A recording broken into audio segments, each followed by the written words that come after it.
dapat talaga planuhin nyo ang pagpakasal nyo, gawin nyo kapungga ang decoration, kasi na-amaze talaga. Yun!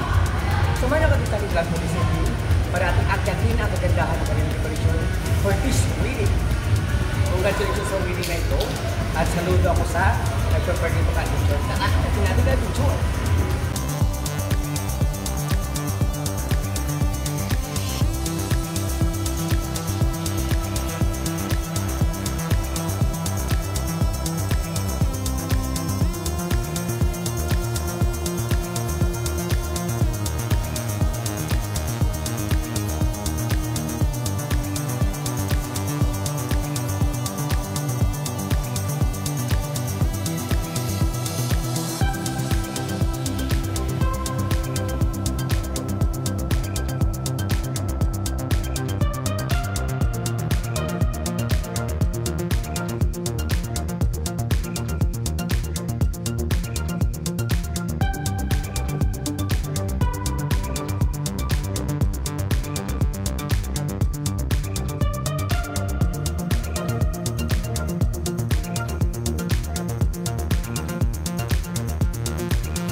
Ayan ka, Victor, talaga naman na-amaze ako sa mga bulaklak na ito na gumagalaw. Ganun lang ha, kapag kinasal tayo, planuhin natin na pagandahin palalo para ang lahat ng mga nakawiti sa inyong kasal ay talaga naman mapapawaw tayo. Yan, hindi lang yan ka, Victor, ang gumagalaw. Mayroon pa sa baba. Yun. Wow! Na-amaze talaga ako dito ha.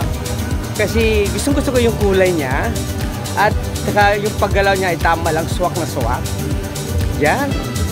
Believe and congratulations sa kinasal na ito na talaga namang hindi makakalimutan ng mga nakawitness sa araw ng kanilang kasal.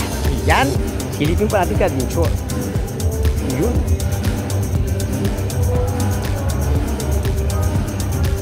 Ito yung pinaka-last ka-adventure.